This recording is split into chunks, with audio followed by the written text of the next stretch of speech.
Break के बाद एक बार फिर से आपका स्वागत है। आप देख रहे हैं योर मनी, जिसमें हम ले रहे हैं अपने व्यूअर्स की क्वेरीज, उनके म्यूचुअल फंड पोर्टफोलियोज पर हम सलाह दे रहे हैं। हमारे साथ एक्सपर्ट है विकास पुरी साहब, कंप्लीट सर्कल कैपिटल से। और अगली क्वेरी हमारे पास है दीपक कुमार, मदुरई से है और 41 साल के हैं, 55,000 की SIP कर रहे हैं। दीपक जी, पूछिए अपना सवाल।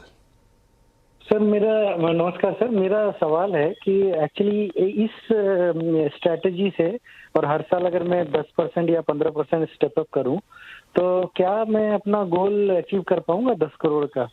जो उस गोल से मेरी डॉटर का एजुकेशन और मैरिज दोनों उसमें शामिल है।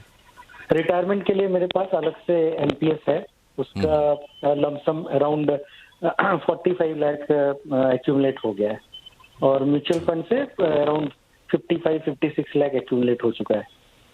ठीक है, तो विकास जी, हमें फोकस करना है 10 साल में जो इनका लक्ष्य है 10 करोड़ का, वो कैसे अचीव होगा? देखिए, दीपक जी ने ऑलरेडी एक अच्छा कॉर्पस क्रिएट कर दिया है और अगर मैं इनका जो एग्जिस्टिंग कॉर्पस है उसको अगर मैं ले लूं तो रफली इनका जो टारगेट है 12% की अगर CAGR से भी लेता हूं तो 10 करोड़ के आसपास इनका टारगेट जो है अचीव हो सकता है। हाउएवर इसमें दीपक जी मैं आपको सिर्फ एक छोटा सा सजेशन ये दूंगा कि आपका एक एक्सिस ओवरसीज का जो फंड है, अगर उसमें एक कॉर्पस क्रिएट हो गया आपका, उसमें 25-30% का थोड़ा प्रॉफिट बुक कर लें, बिकॉज ओवरसीज फंड में मेजॉरिटी अगर आप देखेंगे तो US एक्सपोजर ज्यादा रहेगा। तो आज की तारीख में वहां एक एस्पेक्ट है जहां से फंड को बंद मत करिए। अगर आप सिप कंटिन्यू कर रहे हैं तो सिप को बंद मत करिए। यदि एक कॉर्पस क्रिएट हो गया तो 25-30% आप थोड़ा सा वहां से एग्जिट कर सकते हैं। उसके अलावा आपको पोर्टफोलियो में अभी मुझे नहीं लगता कोई ज्यादा चेंज करने की जरूरत है। और 20 साल का आपने जो टेन्योर सोचा है, अगर यही आप सिप कंटिन्यू रखते हैं, 55 लाख भी आपका कॉर्पस क्रिएट हो गया है और 12% से भी लेता हूं तो 10 करोड़ 40 लाख के आसपास आपका कॉर्पस क्रिएट हो जाएगा। तो मुझे नहीं लगता कोई ऐसी प्रॉब्लम है आपको अपने टारगेट अचीव करने में। Just stick to these funds और उसको थोड़ा सा रिव्यू करते रहें, बिकॉज आज की तारीख में ये फंड्स बहुत अच्छे हैं, बट जैसे जैसे आप समय बीतता जाएगा अगले 10 साल 15 साल उसमें देखें, अगर कहीं अंडर परफॉर्मेंस है तो आप शिफ्ट करें, अदरवाइज कंटिन्यू रखें। चलिए, तो बढ़ते हैं आगे। प्रेम द्विवेदी अहमदाबाद से, इनका सवाल आया है हमारे पास ईमेल से, तो फ़ोन पर ये खुद है नहीं सवाल पूछने के लिए। अब मेरी जिम्मेदारी बनती है कि उनका सवाल मैं रखूं। तो 44 साल के हैं, 32,000 रुपये की मंथली SIP कर रहे हैं और 1,08,000 रुपये का कॉर्पस इनका इकट्ठा हो चुका है। 15-20 साल के लिए पैसे डाल रहे हैं, 10% का स्टेप अप टॉप अप करने के लिए भी तैयार हैं। मुख्य सवाल यही है कि फंड सिलेक्शन सही है क्या? और प्रेम जी का पोर्टफोलियो आएगा आपके सामने, पराग पारिक है इसमें, बंधन स्मॉल कैप है, HDFC मिड कैप है और SBI कॉन्ट्रा फंड है, मोतीलाल ओसवाल नैस्डैक 100 है। तो विकास जी, क्या सलाह रहेगी इनके लिए? देखिए, फंड लेवल पे देखें तो आप देखें उनकी स्ट्रैटेजी बहुत अच्छी है। इन्होंने एक स्मॉल कैप स्ट्रैटेजी ली हुई है, एक फ्लेक्सी कैप स्ट्रैटेजी है, एक मिड कैप फंड लिया हुआ है, फिर एक वैल्यू थीम लिया है जो इन्होंने SBI का कॉन्ट्रा फंड लिया है और साथ साथ में इन्होंने एक ओवरसीज एक्सपोजर ले लिया as a tactical call, like Motilal Oswal का नैस्डैक 100, और उसमें भी इन्होंने कोई सिप का अमाउंट बहुत बड़ा नहीं रखा है। तो यहाँ पे मैं उनको कोई किसी तरह का कंसर्न नहीं मुझे लगता कि होना चाहिए। अब इन्होंने जो अपना टारगेट बताया है और इन्होंने ये बोला है कि ये 10% का स्टेप अप जो है करना चाहते हैं। यहाँ मनोज जी सिर्फ मुझे लगता है कि इन्वेस्टर्स को ये भी जानना बहुत जरूरी है कि हमारी जो सिप की प्रोग्रेशन है वो किस तरीके से होगी। तो फॉर एग्जाम्पल हम पहले सिप के ऊपर ले लेते हैं कि पहले साल अगर ये आज की तारीख में 32,000 का सिप कर रहे हैं तो अगले साल इनका 10% बढ़ के वो 35,200 का हो जाएगा। लेकिन अगर आप देखें ये धीरे धीरे बढ़ते बढ़ते बढ़ते जब 5 साल हो जाएंगे तो यही इनका सिप अमाउंट जो है 46,851 का हो जाएगा। फिर अगेन वो 10% स्टिप बढ़ते बढ़ते 10th ईयर में इनकी जो मंथली सिप होगी वो 75,454 के आसपास की हो जाएगी। और अब ये 10 साल से बढ़ते बढ़ते, क्योंकि 10% स्टेप अप ये करते जा रहे हैं, 15वें साल में इनकी जो सिप अमाउंट होगी वो होगी 1,21,520। और यही अगर और 5 साल 10% का स्टेप अप करते हैं तो सिप अमाउंट जो होता है वो बढ़ के हो जाता है 1,95,000। तो यहां मनोज जी एक चीज बहुत जरूरी होती है कि जो मैंने एक छोटा सा एक्सेल बनाया था और इनके अंडरस्टैंडिंग के लिए कि 10% का स्टेप अप ये इस तरीके से ना ले रहे हो कि मैं 3200 का स्टेप अप हर साल करता रहूं, तो वो लीनियर तरीके से नहीं। जब हम 10% स्टेप अप की बात करते हैं तो वो एक्सपोनेंशियली बढ़ता जाता है।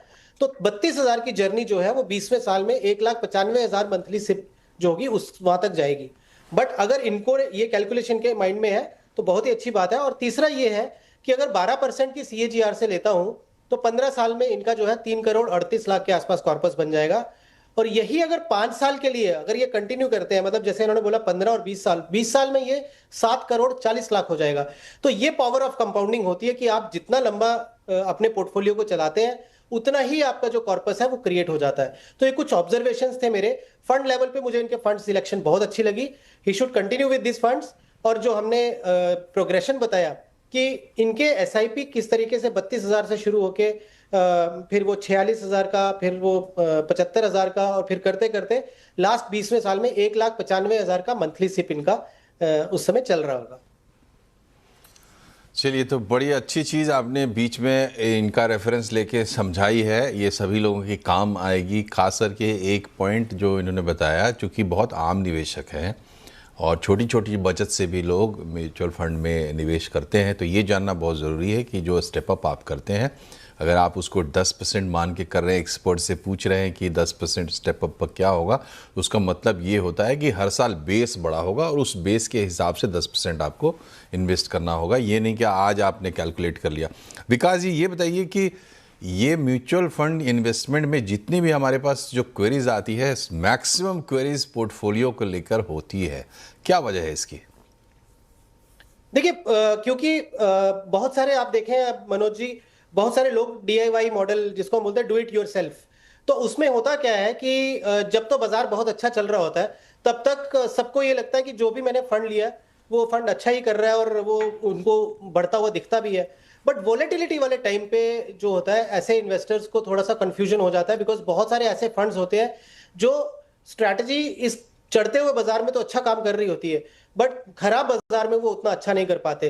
तो मुझे लगता है एक ऐसे टाइम पे इनको कोई ना कोई हैंड होल्डिंग चाहिए होती है, और आप एक बहुत अच्छा प्लेटफॉर्म देते हैं उनको, आप योर मनी के थ्रू, कि जहां पे भी कोई इन्वेस्टर्स अटक रहे हैं, उनकी क्वेरीज हैं, तो आपके प्लेटफॉर्म के माध्यम से वो सॉल्व हो जाती हैं।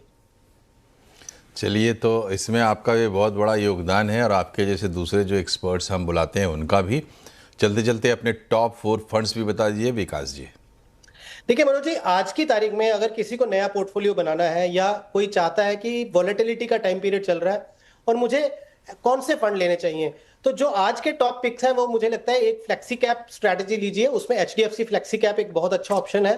एक ICICI प्रू का इंडिया अपॉर्चुनिटीज फंड ले लीजिए, बहुत ही वेल डाइवर्सिफाइड है, डायनेमिकली मैनेज्ड इक्विटी फंड है। Again all across the market caps में एक्सपोजर मिल जाता है। मिड कैप का एक फंड आप ऐड कर सकते हैं, कोटक मिड कैप का, और एक मल्टी कैप आप ऐड कर दीजिए, निपॉन इंडिया मल्टी कैप। ये अगर फंड्स रखेंगे तो आपका मार्केट का पूरा यूनिवर्स कवर हो जाएगा। Large cap, mid cap, small cap, लगभग हर तरह की जो मार्केट कैपिटलाइजेशन है उसका भी एक्सपोजर हो जाएगा, और एक बहुत ही बैलेंस्ड अप्रोच के साथ ये पोर्टफोलियो चल सकता है। चलिए, तो बहुत बहुत शुक्रिया आपका विकास जी, अपने अनमोल विचार हमारे साथ, हमारे दर्शकों के साथ शेयर करने के लिए। योर मनी में फिलहाल इतना ही। आप भी चाहें तो अपने सवाल हमें भेज सकते हैं हमारे ईमेल के ज़रिए या व्हाट्सएप के ज़रिए या फिर लाइव प्रोग्राम के दौरान। बहुत बहुत शुभकामनाएं। नमस्कार।